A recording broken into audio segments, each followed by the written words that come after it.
अस्सलामु अलैकुम वरहमतुल्लाहि वबरकातुहू।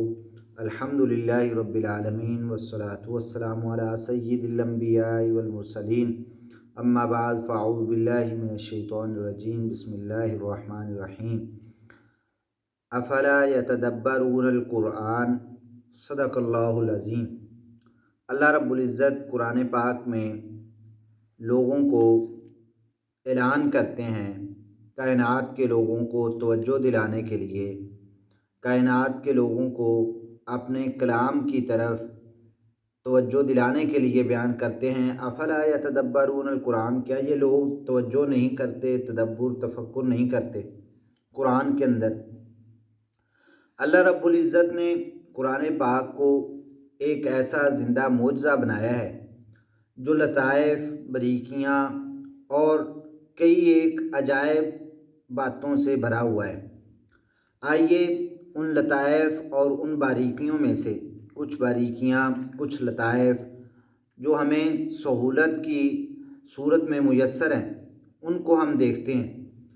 हम कुरान पाक की तिलावत करते हैं, अल्लाह रब्बुल इज़्ज़त हमारा शगफ़ कुरान पाक की तिलावत से और ज़्यादा कर दे। अल्लाह रब्बुल इज़्ज़त हमारे दिली लगाव जो है वो कुरान के साथ और ज़्यादा और मज़ीद बना दे।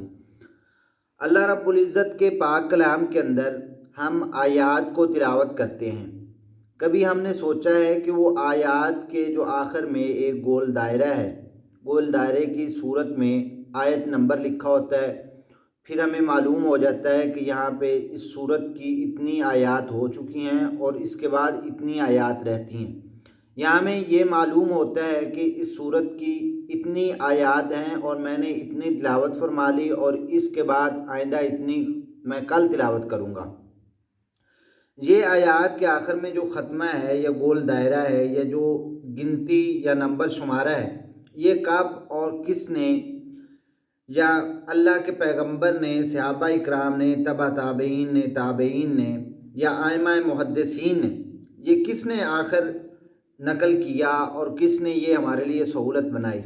आइए हम समझते हैं। अल्लाह के पैगंबर सल्लल्लाहु अलैहि वसल्लम पर जब जिब्रील अमीन अलैहिस्सलाम कुरान पाक लेकर नाज़िल होते तो अल्लाह के पैगंबर को आयात की सूरत में कुरान पाक दिया जाता। अल्लाह के पैगंबर के बारे में सहीहुल बुखारी और सहीहुल मुस्लिम में रिवायत मौजूद है कि अल्लाह के पैगंबर जब कुरान पाक की तिलावत करते, यानी सूरतुल फातिहा नमाज़ों के दौरान पढ़ते, तो आप अलैहिस्सलातु वस्सलाम एक एक आयत पढ़ते और वक़फ़ करते, रुकते, फिर अगली आयत पढ़ते। जैसे अल्हम्दुलिल्लाहि रब्बिल आलमीन वक़फ़ किया, फिर अर्रहमानिर रहीम मालिकी यौमिद्दीन। ये रुकना जो है आपका, वक़फ़ करना, आपका ठहरना, ये मालूम करवाता है कि अल्लाह के पैगंबर को आयात की सूरत में कुरान पाक दिया जाता।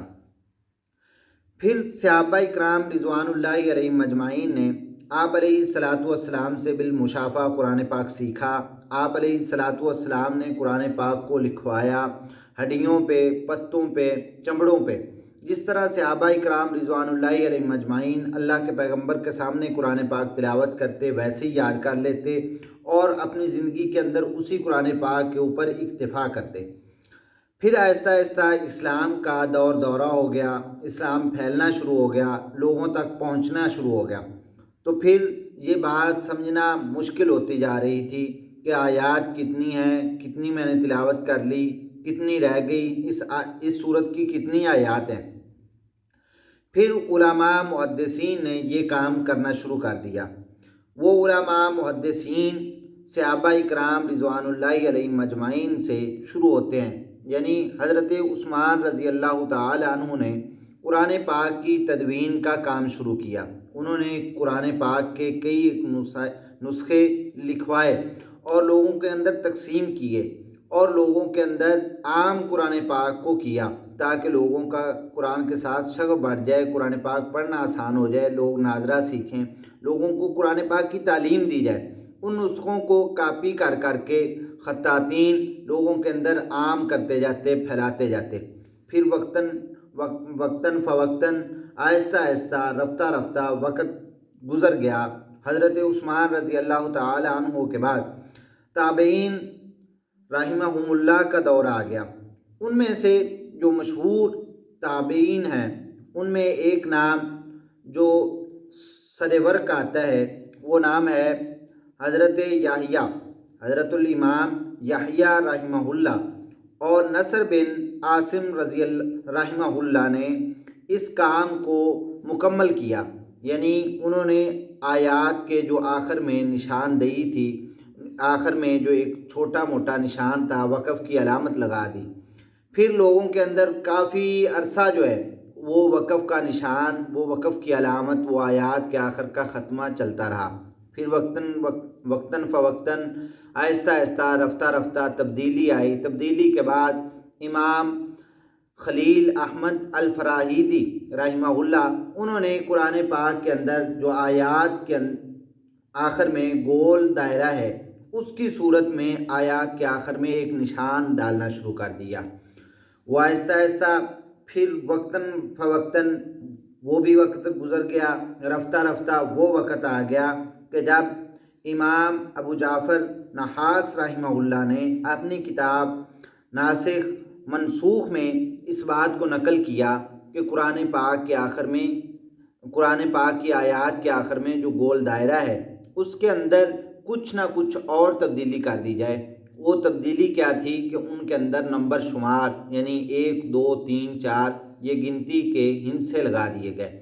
اس کے بعد پھر امام دانی رحمہ اللہ نے اس گنتی کو رائج قرار دیا، یعنی اس گنتی کو اور مضبوط کیا، ان آیات کے آخر کے وقفے کو، اس دائرے کو، اس دائرے کی گنتی کو اور مکمل کیا، لوگوں کے اندر وہ رائج ہو گئی، لوگوں نے سمجھنا شروع کر دی۔